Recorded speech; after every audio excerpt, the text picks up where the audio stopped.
What you heard right behind you were the sound of Bofors guns directly targeting the top of Tiger Hills, the prelude to the final assault. Also going on simultaneously are multi-barrel rocket launchers also attacking the same positions on Tiger Hills.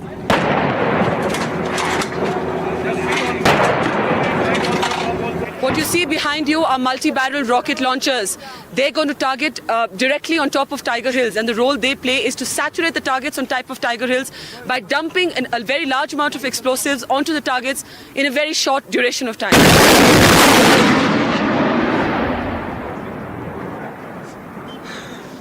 Now that the Indian troops have begun direct firing on Tiger Hills, as perhaps you can see right behind you, counterattacks have started from the Pakistani side. They're expected to, they've intensified their shelling in the last 24 hours, and the army says that they could try and target RT positions. They've already begun doing that. We lost one officer and 4 Jawans last night at an RT position where Pakistan managed to attack successfully. So we're expecting counterattacks now to increase in the next couple of hours. 26 years later, it still feels exactly like yesterday. I had the great honor and privilege that very few reporters get an opportunity to do, to report the Kargil War from the front line.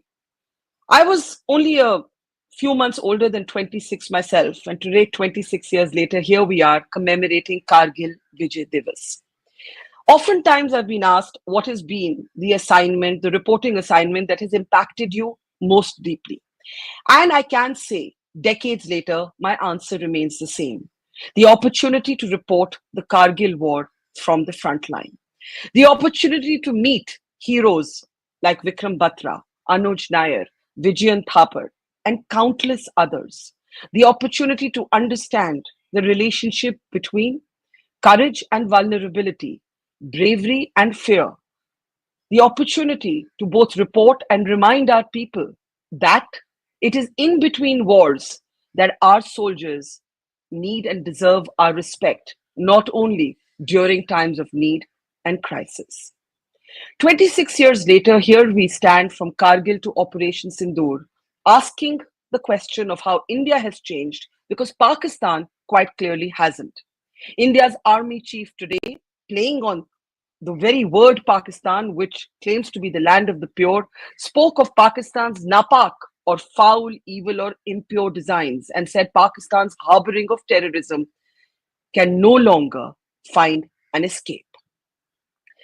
We'll be talking today about India's security doctrine from Kargil to Operation Sindoor and onwards. But let's first remind our audience, many of whom are young enough to have been born after Kargil. What was the Kargil War all about? It was, of course, about the heroes today who are household names. Heroes like Vikram Batra, Anuj Nair, Vijayant Thapar, and so many more. But what happened in Kargil? Kargil was the design of General Pervez Musharraf. Pervez Musharraf pushed in Pakistani army regulars to occupy positions on mountain peaks inside Indian territory. And the war was all about pushing these Pakistani intruders, presented first as so-called Mujahideen, but really Pakistani army regulars of the Northern Light Infantry, back to where they belonged, on their side of the line of control. It was a misadventure by Musharraf, one that Pakistan never quite recovered from.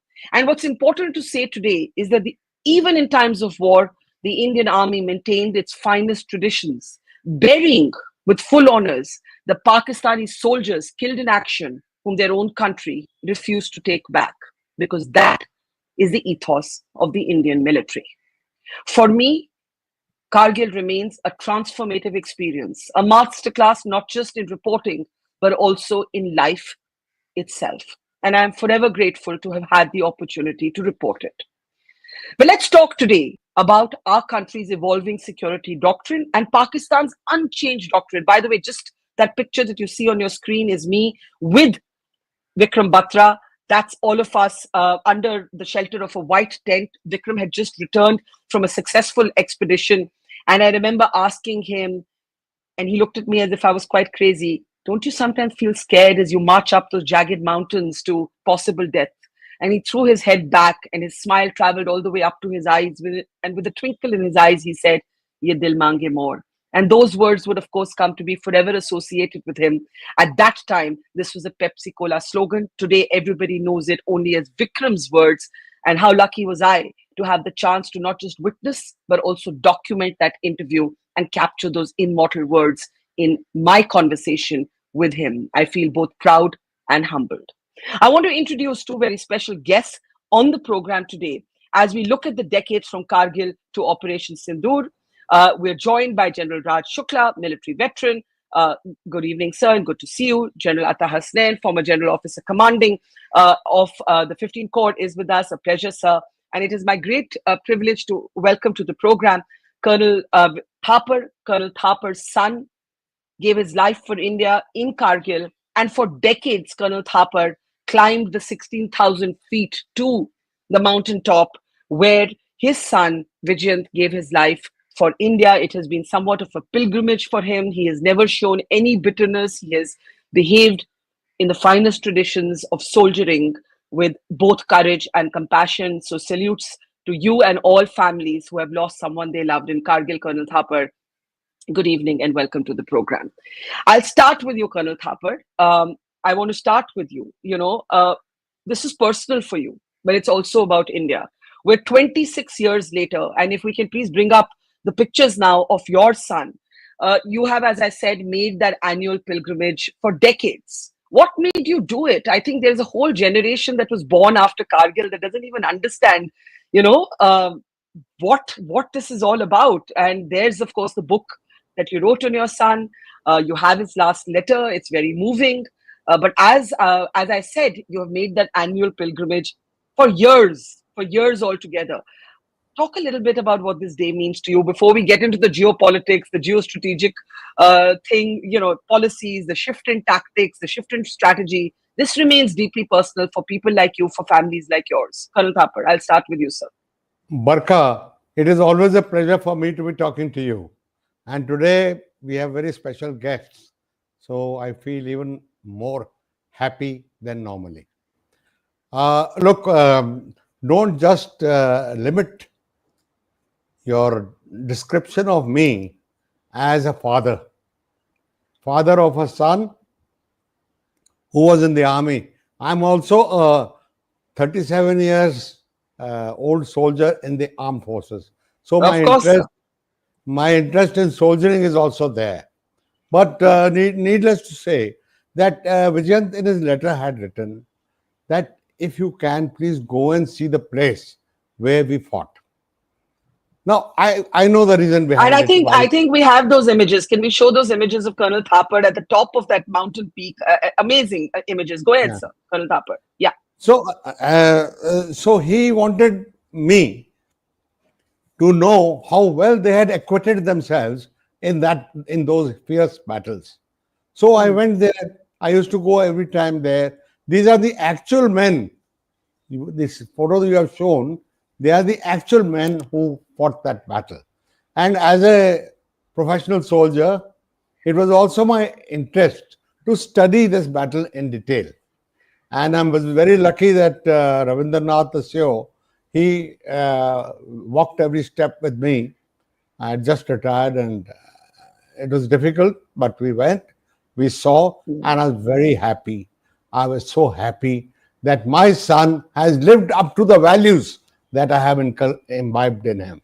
4 generations of our family have imbibed in him. So what more can I say? But Colonel Thapar, only in the army or the forge would a father who's lost his son say, I'm very happy that my son lived up to these values. It gives me goosebumps to hear you. It's been 26 years. मुझे ऐसा लगता है कि हम कल की बात कर रहे हैं. Look, Barkha, the point is that for a father, it is much easier to die himself than to give a shoulder to his son's bear, It's very difficult.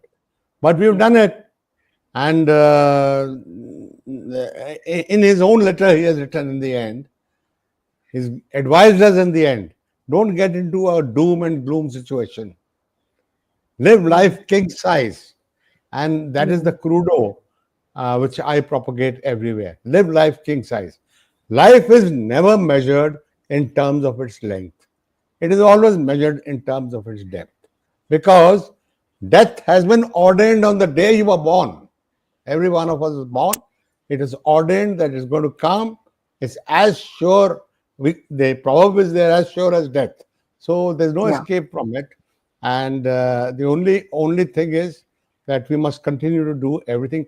Now what we have done is, I was telling General Shukla that after we lost Robin, Yeah. we had to reconcile somehow to the loss. I mean, Hmm. what do? You can't get him back. We were very sad. She loved him. I also adored him. What to do? Loss is there. But we both sat down. We decided that we may have physically lost. Physically is no longer there. But there is something of him with us. That is his spirit. That is his actions. And why not use them for motivating the young men and the young soldiers and officers of the Indian Army? So that's what we do now as a mission. Wherever I am called, no matter where I am called, we just went to Bidar, far off to Bidar, and gave a talk on this subject. Public talk, college boys and girls. Yeah. Yeah. Fantastic.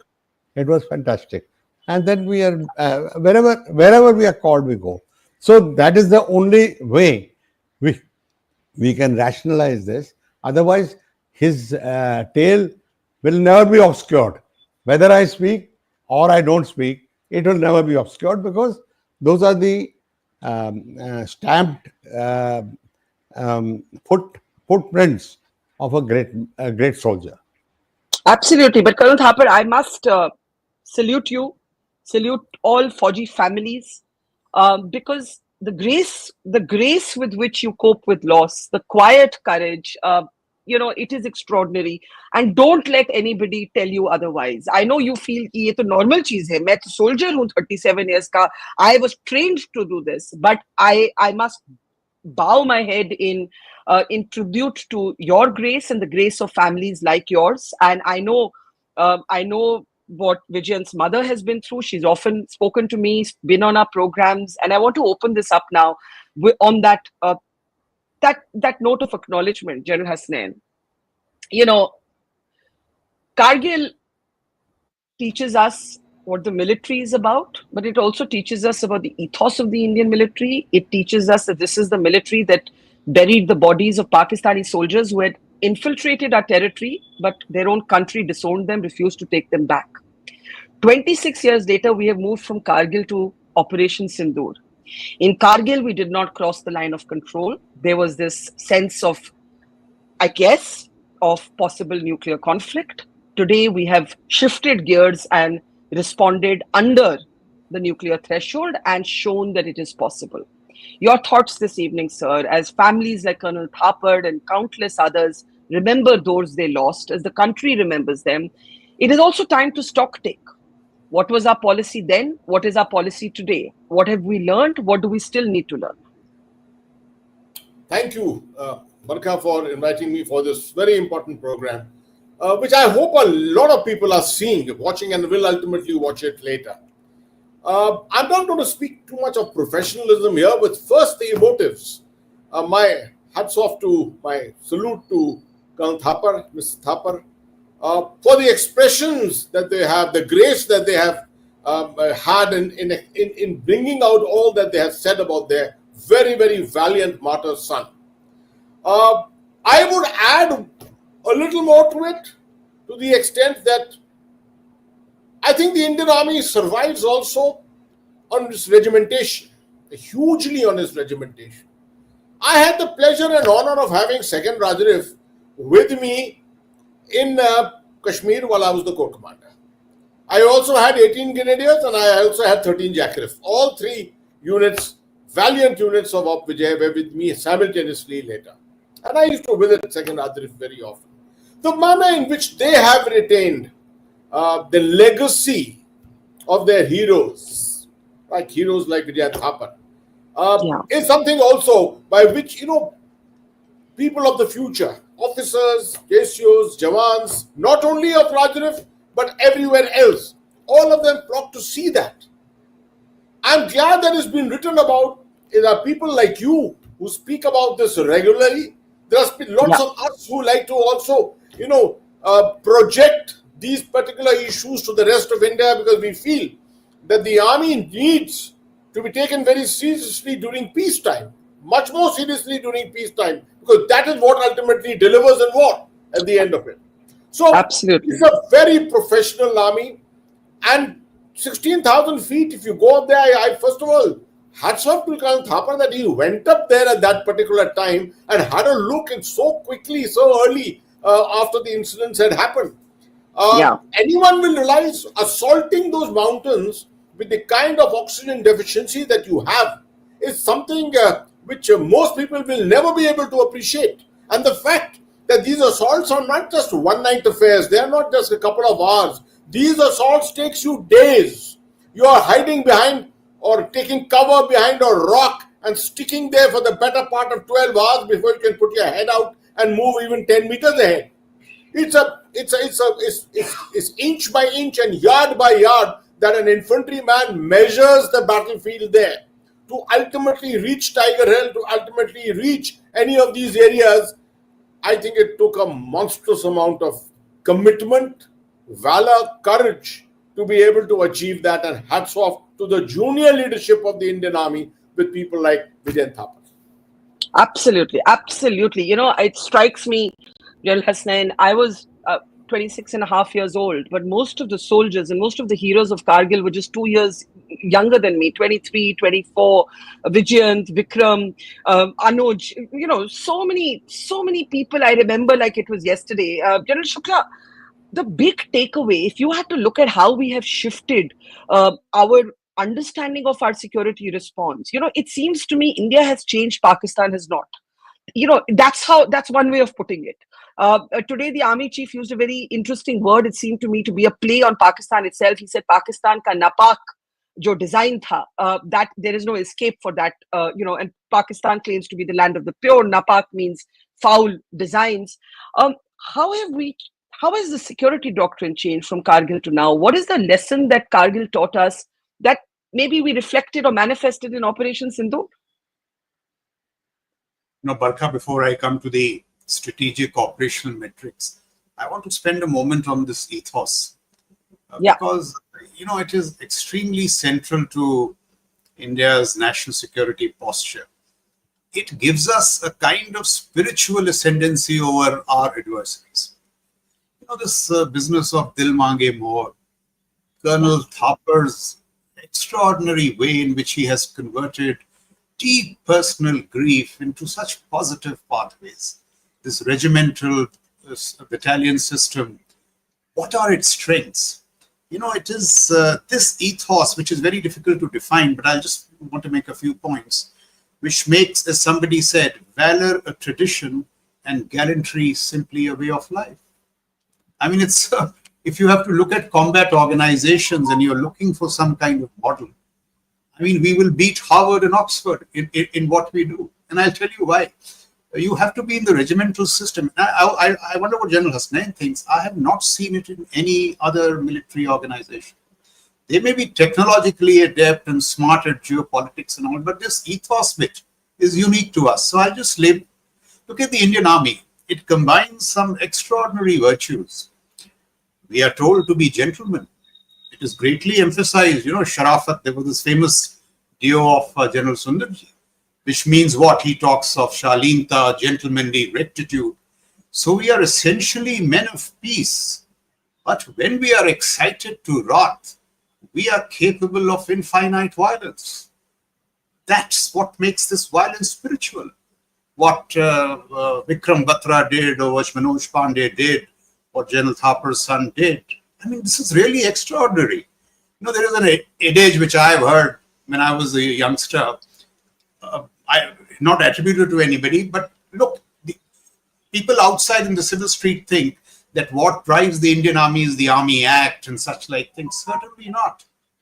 It is trust. It is these kind of issues. What is that adage? It says in any hierarchy, it is axiomatic that there will be a senior and there will be a junior. A junior, if he's a gentleman, will never forget it. The senior, if he's a gentleman, will never show it. Now, this is what drives us. Hypothetically, General Hasnain was actually my instructor in IMA. If he ever rings me and says, Raj, I'm proud of you, that is the biggest tribute that he can give me. That is what drives, which people outside don't understand. That is what makes the Indian Army a calling, not a job, not a profession. It is not the rule of law. It is the power of ethos. I just want to give one example. We heard of many officers who've been valorous, Manoj Pandey, Vikram Batra. You've done that interview with General Dua on Naps with Chunni Lal.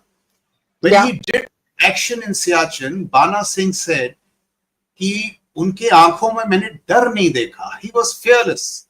General Sami Khan, his co-commander, said कि चुन्नी आपने वो काम किया है जो देवता लोग करते हैं. Your valor was godly. It is this kind of stuff which produces victories like Kargil. And it comes, I don't know from where, but largely from a very strong regimental ethos of our battalions and our regiments, which makes this Indian Army, an extraordinary institution in that sense. And I just thought I must emphasize this. Now, from Kargil to Sindoor, see what is the hugest change in terms of strategic operational metrics. Kargil was a war of raw courage, steely valor, bloody assaults, close quarter kinetics, lobbing of grenades, artillery, but artillery, close support artillery. Sindoor suddenly changed to BVR combat. Even the Air Forces maintained a healthy distance. It was long-range kinetics, precision strikes, not really platforms, but the EW cyberspace that was wrapped around the platforms. Now, this is a big change for the Indian military to adapt to. And I think it has done it very significantly because what happened on the 10th of May was really an overwhelming victory. So when it comes to Pakistan, in terms of raw courage, valor, there are no match to us. Even in precision strike, we've done pretty well. But as we were discussing offline, and this is the last point I wish to make, that Sindoor should be a wake-up call for us. Because India's rise, in my view, is going to be punctuated with, let me put it this way, India will rise, but India will have to plot its rise amidst multiple crisis, confrontations, and conflicts. Sindoor is just the thing. So from Kargil to Sindoor, we've done very well, but the challenges are extremely grave. We have to do a lot more to measure up to them. Let's talk a little bit about that, Colonel Thapar. As you said, you're here not just as a father who grieves for his son, who gave his life for India in the line of duty, but you're here as a professional soldier. When you particularly, both as a father and soldier, look at what's happened from 1999 to 2025, from Kargil to Operation Sindoor, from Parvez Musharraf to Asim Munir, it seems to me that India has changed, and as I was saying earlier, Pakistan remains institutionally sort of driven by this proxy war, and as they say, they've always had this attempt to cut us with 1,000 cuts, and little by little. What has changed, if anything at all, according to you? Okay, Barkha. First of all, let me start with intelligence. As you know, as everyone knows, it was pathetic during the Kargil War. It was absolutely something that is unforgiven as to why we didn't know what is happening. We've got multiple agencies, not one. If I start counting, there are so many agencies. Yet nobody detected this kind of a thing going on. There is an article written by a group captain in the Pakistani Air Force. And he says, I'm amazed that so much of activity was going on. Our helicopters were lifting heavy loads and going. And yet nobody in the Indian Army noticed what is happening. So that is the first change, that we are aware. Second is, there is a qualitative change in the decision making. From a reactionary, from a reactive, and जब time आएगा हम देखेंगे and place अपनी choosing का होगा, we have acted proactively, and that is a very, very big change, because the whole mentality of our actions changes once we become proactive. So that's another very big change. Regarding Hmm. your major point, there is no attitudinal change so far as Pakistan is concerned. The kind of speech that the chief gave, Field Yeah, Munir. Marshal so-called Yeah. Munir, it Hmm. is absolutely it is enough cause for having it out with them one more round. I mean, he's got such audacity of speaking to us like that. That is his mental attitude. We got definitely we got to be very clear that we got on our west a enemy or a fundamentalist and Islamic and whatever you want to say, who not going to change. It is going to remain like that, and we have a live threat over there. In the Yeah. north, we have a politically driven agenda of the Chinese, communism and anti-India kind of attitude. Yeah. I have had a fight with them in '65, Chinese, Yeah. and I see no change. They will grab anything, any place they want. Hmm. Then now, unfortunately, in the Far East, from a friendly nation, we have got another enemy in Bangladesh, and they are Correct. openly flaunting it. That is the situation outside. Unfortunately, most unfortunately, within the country, we are getting elements that are anti-national. They are Let, doing something to disrupt the country in every way. So that is the real threat. I'm not talking about the naval, which is naval threat is yeah. bound to come up in a big Let, way. let me pick up your overview, which General Shukla has also, in a sense, previewed that the overall challenges, Bangladesh, China, Pakistan, are enormous. And I want to take this to General Hasnain.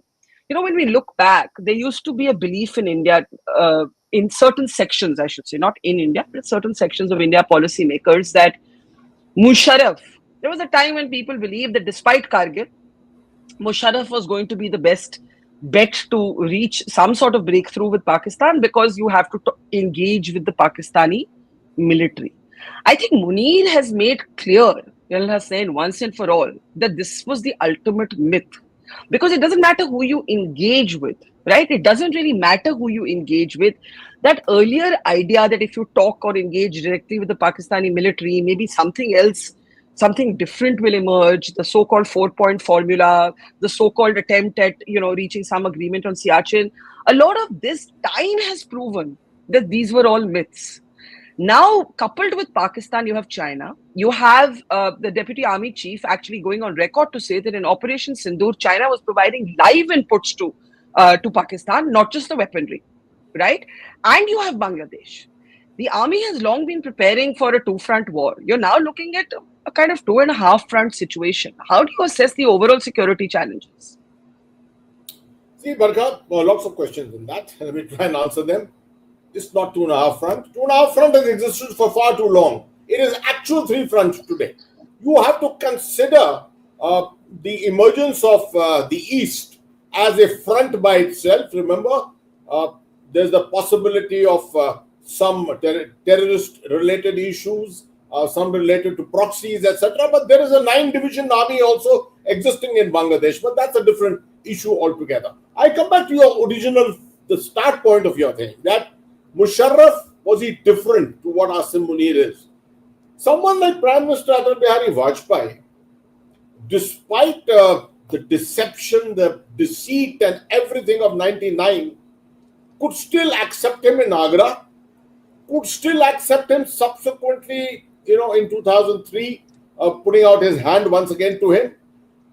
It seemed that there was still an element of trust left in Musharraf, with whom we could perhaps do business. It lasted till 2008, when 26/11 happened. But with Asim Munir, within a matter of 2 years, in fact, when Asim Munir came to power, almost at that time, almost everyone was assessing that there is something definitely very negatively wrong with him, something very, very wrong with him. And he's not an ex-GOC of the Kashmir Corps, etc. Always trying to prove a point. He's a Hafiz himself, so deeply radicalized. So all these elements are part of his personality. And I think it's going to be very, very difficult for India. Something like it happened in the case of Kargil after 1999. In the year 2001, you were at Agra. These kind of things cannot be expected today at all. Having said that, yes, the Chinese on one hand are no doubt making peace with us today. That's an awkward peace. That kind of a peace cannot be trusted completely. We have seen this kind of a thing. Prime Minister Modi has reached out to them in 2014 till 2020, what kind of a bonhomie had been created, and then what happened in 2020. That's the kind of process which is again started. You cannot trust the Chinese, and if the Chinese are reportedly assisting the Pakistanis in carrying out all their particular operations at this particular time, minute to minute, from their space facilities, obviously they're hand in glove completely. I just like a word on the aspect of the battlefield and the changes in the battlefield from 1999 to 2025. 2-3 things which I just want to highlight for you. Number one, for the first time, we find territory this time was not of importance. I won't elaborate on that because that's an obvious point. Mobilization did not take place. 1999, 2002, you found 1999 was part mobilization, but 2002 was full-scale national mobilization which took place. So obviously, India has gained a kind of a confidence today where just with the minimal mobilization of some of its pivot formations right there on the international border, we are capable, we are confident of holding our own. We have the necessary force multipliers with us which can achieve those ends whenever we require to do that. The other aspect is that geopolitically, Kargil perhaps did not throw up the issue to such an extent as Operation Sindoor did this time. Although there's no doubt that you had Pakistan running to the United States, to America, with Bill Clinton at that time to get the Indian Army out and things of that nature, no doubt. But this time, overall, internationally, the attention was taken away from Ukraine to some extent, taken away from Middle East for those 88 hours. Everyone was concerned because now the full-scale realization that these are two nuclear powers which were in confrontation with each other. That became more and more evident. In 1999, it was only 1 year since we had gone actually overtly nuclear. So that realization was still not coming about perhaps at that particular time. And my last point on this, in 1999, the narratives were played by heroes like you, who were staying the front line there, right? It was in the drawing rooms, the narratives were being built there. The world has changed since then. Narratives have become far greater today, far more important today. And the earlier we realize it and earlier we professionalize our thinking on narrative control, the better it will be for the nation. Yeah, I understand. And I think this point about narrative is very important. Thank you, General Hasnain. As I said, it remains an honor of a lifetime to have had the chance to learn from Kargil, not just to be able to report the assignment, but to learn so much from it. Really, all my honor. General Shukla, let's come on this. I think you've often said that it is now time to look at strategic communication. And it's very interesting. Kargil was the first televised war, and it was the communication was a force multiplier. In Operation Sindoor, the entire country, even politics was united by behind Operation Sindoor. But strategic communication, we've had a lot of debate around this. Your thoughts, especially as we take on the Chinese. Barkha, our major deficiencies, our deficits lie in grand strategic terms. And strategic communications is one of the pillars of that deficit. And this is the point I would like to make, that while we have done pretty well tactically, operationally, in grand strategic terms, we have not made the necessary adaptations. So just let me, not more than a minute on that, and then I'll come to strategic communication. Because of our deficits in larger strategic outlook, look at the problem now. Pakistan, which is what no match to us in economic terms, look how it does this mission creep. Now, it is pretty obvious that Pakistan is getting this J-20, J-35s. It's getting HQ-19s, KJ-500, DF-17s in 4, 5, 6 months.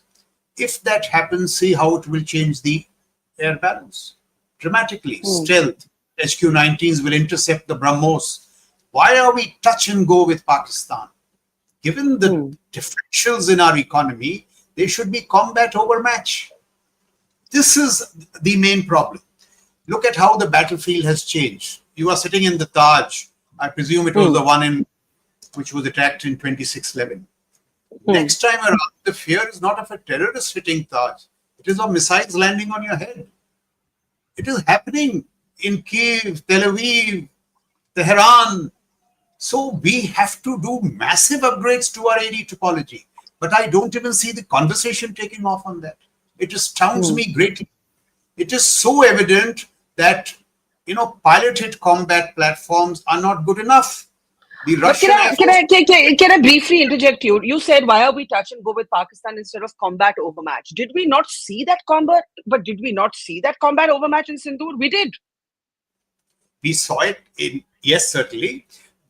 10th of May, it was a comprehensive military defeat. But look how touch and go it is. If Pakistan gets J-20, 35s, HQ-19s, KJ-500, what does it do to BVR combat? It changes so dramatically. Now, we should never have been in this position where Pakistan can just do this. Now, these are the fundamental issues we have to address. And I'm glad you raised them. Look at the nature of the new security architecture. So look at how Israel is closely embedded with the Americans. Would it have been able to do what it did to Tehran without all the stuff it gets from the Americans? Look at Pakistan. It gets this whole business of Baidu, cyber on a platter. We talk of strategic autonomy, great concept, but who's our technology partner?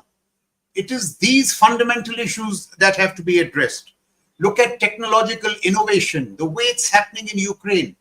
In our case, innovation is being stifled by regulation.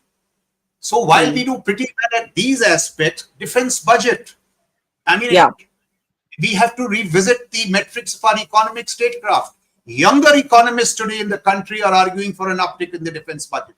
But the more seasoned ones, it's just status quo. It should not be military generals arguing for an enhancement in defense budget. It should be economists. Lastly, the point about strategic communications. You see, strategic communications is just not about handling the media. It is about integrating ideation, action, and narration in integrated calculus. It is sophisticated. I'll give an example. Look at the Chinese strategic communications, just 3 legs of it. To the world, they said peaceful rise. To their own chaps, they said 100-year marathon. We have to beat the Americans in 100 years. It was that story which drove all that to happen. And what did they produce? In real terms, they produced a very smart algorithm like TikTok, which was nothing but strategic manipulation of audiences. In our case, we should have had a DG Stratcom, somebody who has the ear of the Raksha Mantri, the CDS, perhaps even the Prime Minister, who understands the strategic military stuff on a day-to-day basis. I was in Washington the week Asim Munir was in Washington. He was not only launched by Trump, he was the toast of all Western think tanks. We have to invest in those platforms, narratives. So the master of strategic communications is General Hasnain. I'm just a shagird. But it is a huge domain that needs to be invested into.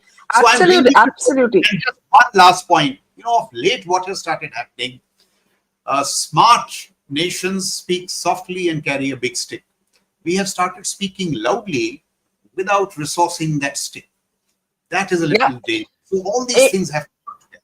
Lots of important points there. Before I give General Hasnain the closing security overview, Colonel Thapar, I must come to you again to say that on this day, as we remember all the Kargil heroes, including your son, There's a little known story of how your son saved a young woman in Jammu and Kashmir from terrorists, Rukana. And, you would go, and if we can just, talk a little bit about that, you would go and meet her, and you have still kept in touch with her. Can you talk a little bit about that? Yes, of course, why not? I basically believe that no one can be a very good officer without being a good man, without being a good human being first. So, in my son, I observed that very early that he was a good human being. Yes. One instant I have quoted in the book. I gave him 50 rupees for his pocket money for the week. And just outside there was a poor beggar going. He gave the whole 50 rupees to him. I was very annoyed. And then he told me, look, Papa, you gave me this money for my pleasure. And I have done what I felt like. So similarly is the story of this girl. It is very Yeah. touching.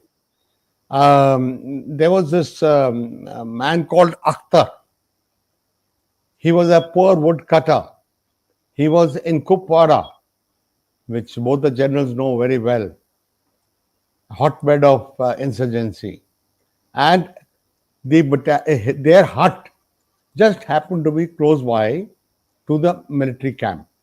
This guy used to get some employment, days worth of casual labor or something, and he would go there and work. Now the terrorists came to the conclusion that this guy is a spy for the Indian army. And one day they came and they blew his brains out right in front of that little girl. She was then 2.5, 3 years old. Very cruel way. And she saw it happening in front of her eyes. The only person she loved so much, lying shattered over there. And she was in the hustle and bustle. Nobody bothered about her. And she stood there stunned till the time the body was removed. She became stoned. And she wouldn't talk, she wouldn't play, she wouldn't do anything that normal girls of her age do. Time passed, but there was no change in her. So then two Rajputana rifles came there. They were lodged in a school. And Yeah. whenever Vijayant and for all the people used to go out for patrolling. And that's her, by the way. And, in the previous photo, we saw that little child who was Ruxana, who was saved by Vijayant, and that's you. That's her. Please, first the old photo. I need everybody to understand how young this child was. That's little Ruxana. And then several years later, Colonel Thapar keeps in touch with her, and that's Ruxana, the grown-up Ruxana whom your son saved. It's an extraordinary story. I just wanted to acknowledge it, Colonel Thapar. Yes. Then no, the part in that, the underlying part in that was that even in the middle, they had a good, happy ending there. She started talking Yeah. by the time he left. Yeah. And he Yeah. went into the battle at Kargil. So rapid was the units shifting from Kupwara to Dras that he couldn't even say goodbye to her or something. They just went out at night. Yeah. So, in the middle of the battle, Barkha, in the middle of the battle, when he could stare death in his eyes, the thought of that girl was very much with him. And then he, in his last in his last letter, he devotes one small paragraph. Please keep on paying her fee, her school fee, for the rest of her life. Now, I want to tell you Amazing. Yeah. that because of his spirit, I Yeah. decided to go and meet this girl. And every year I used to go there after Cooper, after going to Dras on the way back, I used to go to meet her. It's an And extraordinary story. give her some financial assistance, whatever I could. The Amazing. unit commander over there, he was also very big-hearted so far Yeah. as she was concerned. Seeing me, Yeah. He also Yeah. gave her a smartphone. I gave her a computer, complete computer established by the Amazing. battalion. Amazing, And sir. so the thing happened. And then in his letter, he had written to his mother that I want dresses for a girl. Now you know what happened into the mother's mind. Kashmir mein beautiful woman, and you're talking about dresses for a girl. So then he said, no, no, she just comes to my A knee. little, yeah, Little little baby. child, little So baby. the mother said, you are coming next month on chutti, Yeah, and I'll yeah, give you enough number of dresses. Don't worry. So that yeah, was never to be. And I took on that responsibility. Barkha, you know how happy I am. This time I took my wife with me, and we went yeah. to Kupwara for the first time. She came with me, and we got an invitation for her marriage. She got married, Oh, and I'm so happy. amazing. Yeah. Amazing. That is, this is the grown up or relatively grown up Ruxana, who as a little baby was saved by Colonel Thapar's son, Vijayant, Kargil War hero, who in the middle of the war wrote to his father to say, please look out for her. Amazing story. Really, really amazing. General Hasnain, Barkha, sorry. Yes, before you yeah, close my part, there are yes, what I want to make the bigger point is that here is a man who thinks that he's going to get killed. die. Yeah, Yeah, yeah, in this battle. Yet he is only thinking of giving something, giving the yeah, country back something. He says, "Take my organs." No, there's yeah. no, for him, for a young boy of 22 to write that kind of a thing is tremendous. Give something to Ruxana. Do this. Give it. He's talking about giving something and nothing more. So I'm very pleased that he turned out to be the man that we wanted him to be. And in his early 20s, 22, as you mentioned, I mean, who has that maturity? General Shukla, I was going to give the last word to General Hasnain, but I can see you wanting to come in. General Shukla, can we unmute General Shukla? So I can't, I'm so sorry, I can't hear you. Yeah, Can you, yeah. So, this whole business of an officer and a gentleman bearing no malice, I mean, the extraordinary magnanimity of, what Colonel Thapar. I want to recount an incident from the life of the great Field Marshal Manekshaw. I'm told when he was the chief, a file comes to him of a certain officer who had deposed against him when he was in trouble with Krishna Menon in a court of inquiry. And when this file comes to Sam Manekshaw, somebody who's deposed against him, a brigadier who's named in his biography by his MA, but I don't recall the name. What does Sam do? Sam writes on that this officer had deposed against me. It would not be fair for me to assess him this, that, marks that file upwards, and that officer gets promoted. Now, an extraordinary soldier, but no malice. yeah, So these yeah. are the qualities, of our regimental system, the Indian Army's whole ecosystem, which is something to be really applauded and emulated. Absolutely. And again, I will say, because it bears repetition again and again, an army that buries with proper rituals the bodies of its adversary, which is what India did in Kargil with the bodies that Pakistan refused to take back, and a country that disowns its soldiers. I think in both those sentences, you have the truth of what we're talking about today. General Hassan, I give you the closing comments from Kargil to Operation Sindoor. What have we learned? What needs to be learned still? And the challenges ahead. Barkha, I won't be equal to myself or to my colleagues and my panelists if I didn't mention the human aspect again here. Yeah. And that's important in few words. Yeah. What both of them have mentioned is so important. All aspects of professionalism can be set aside. As long as there is a human element in an officer leader, that is what is needed. And we have seen any number of examples in Jammu and Kashmir, for example. We can see, for that matter, in the Northeast, where officers through sheer human qualities have led and, captured the minds of the local people and won them over. I can vouch for it the agitation, the stone-throwing agitation of Jammu and Kashmir could never have been overcome without the strength of our younger officers, their ability to stand before mobs without a weapon and hold those mobs at bay on the power of their character, of their words, their networking and friendship with the local people. And people listen to them. It's that kind of a human thing which was so important there. And every day is a story in Jammu and Kashmir as far as the human aspects are concerned. But to come back to the professional aspect, 2 to 3 issues only. I think General Shukla is aware of it. I have been discussing and talking about it a lot. The last time that India had a strategic war game at the highest level was 1987. After that, we have never had it.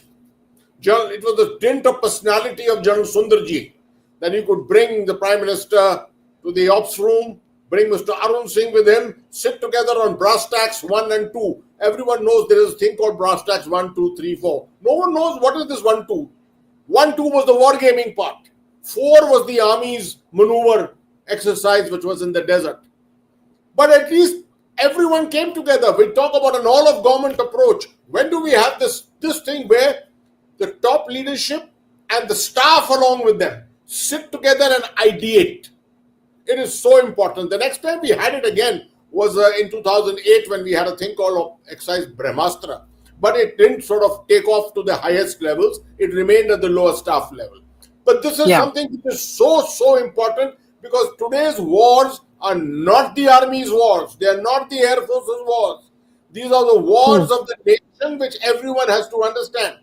My other point on this is someone in this afternoon only spoke to me and said, we are buying 3,000 commercial aircraft without batting an eyelid about what is the foreign content, the import content and things like that. But to get 100 fighter aircraft, we are fighting tooth and nail on the issue of how much of Atmanirbharta is there in it. Then security of the nation is at stake. And this is something that we need to look at very strongly to see, yes, we will definitely be self-sufficient. That is the goal our Prime Minister has set for us, and this is what we will endeavor and work for. But for the immediacy of the situation, to cater for the kind of threats that we are facing today, we must, I think, immediately take recourse to whatever degree of higher budgets we have, degree of imports that we have to resort to. My last point. The biggest danger to my mind at the moment is a false sense of bravado, a false sense of triumphalism which exists across the border in Pakistan at the moment. This false sense of triumphalism will lead them up the garden path to once again make the fatal error of trying to do what it did with Pahalgam. We will have to be prepared for it because we have an adversary of that kind. But there's no doubt about it that with narratives, the way they have built it up, they've deluded themselves into it. And whatever we may do out here, we have to be on tenterhooks. We have to be on in the highest degree of preparedness to ensure that we ward off this kind of a thing or respond appropriately in the near future. So in effect, as we close, your warning is that a false sense of triumphalism in Pakistan could lead them to try, while it will lead them up the garden path, it could lead them to try another Pahalgam, and India must be on guard for that. General Hasnain? Absolutely. That's exactly what I'm saying, that they will venture to attempt to risk this once again, thinking that India will once again go for 88 hours. We are sensible. No one gives this aspect of sense to our leadership, that they stopped this whole thing in 88 hours and very correctly did so. I fully endorse the ceasefire which was ordered by our Honorable Prime Minister at that particular stage. It was not conflict resolution, but it was temporary termination at that particular time. It probably has conveyed a lot of wrong perceptions to people on the other side. I think that is a sober note to end on, that this is not the end. Even the government has reminded us that this is a pause. And that pause may well be broken by, as General Hasnain said, Pakistan's adventurism all over again, with history repeating itself, this time with different outcomes. As the army chief said today, an escape route is no longer available. It wasn't available in 1999. It isn't available in 2025. But as all our three officers have reminded us, there are challenges coming from other fronts as well. And as General Hasnain said, you are actually looking not at a 2.5, but a 3-front war, for which India has to look at strategic communication, not over-regulation in defense procurement, and be agile and adaptable at all times. I will say thank you to General Hasnain, to General Shukla, and to Colonel Thapar, and to our audience. Our salutations again to all families who are commemorating the loss of their loved ones today, to the Indian military. And we leave you now with just a very touching snippet. There are many other snippets available on our platform. This is Vikram Batra, Kargil War hero's twin, Vishal, who traveled back with me to Kargil for the very first time. And he, like Colonel Thapar, goes to the mountaintop where he lost his son. Vishal and I went the closest we could come to Batra Top, the mountain now named after his twin, Vikram. And this is what happened there, in a heartbreaking yet inspiring, because often those two sentiments are together, moment that I was able to share with him. We leave you with these images and thanking our guest tonight. Take care and God bless and Jai Hind. I'll share a very personal incident. When I was young, I was a school-going kid, I really used to get scared looking at a dead body, right? And but I don't know, I don't know what strength he gave me that, when his body came, so me and my brother-in-law were the first people to recognize the body, right? So, when we took him to the crematorium for his final rites, and when the body was taken out of the coffin, and the tricolor along with his cap was handed over to Mom, I took the body out of the coffin and I hold it in my hands. And that was the first cremation ever in my life. It was painful, Barkha. It was painful, and I don't know what strength, Adrian gave me that, probably whatever fear I had for death, it went off. You lost a brother. I lost a brother, and And you lost your fear of death. I lost my fear of death. Is it been difficult to come here today? Emotionally? To be emotionally, yes. But honestly, again, I would say I was looking it for the last 10 years. And I'm again proud and happy that I could make it. I should have done it, 9 years back, in fact. What do you think Vikram's thinking today wherever he is? He could hear you. Because twins have that thing, no? They can talk to each other always without words. I'm sure he would be thinking that Kush is watching me from very nearby. Not being in Delhi, because during those days also I was posted in Delhi. Yeah. So probably I'm sure he's looking at it, and could be I speak to him in my dreams tonight. We hope you do. You feel closer to him. Yeah.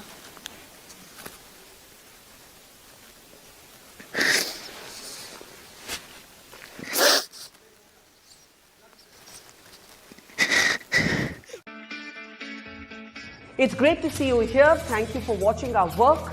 If you haven't subscribed yet, don't forget to click the bell icon and subscribe to Mojo Story and support independent, robust journalism.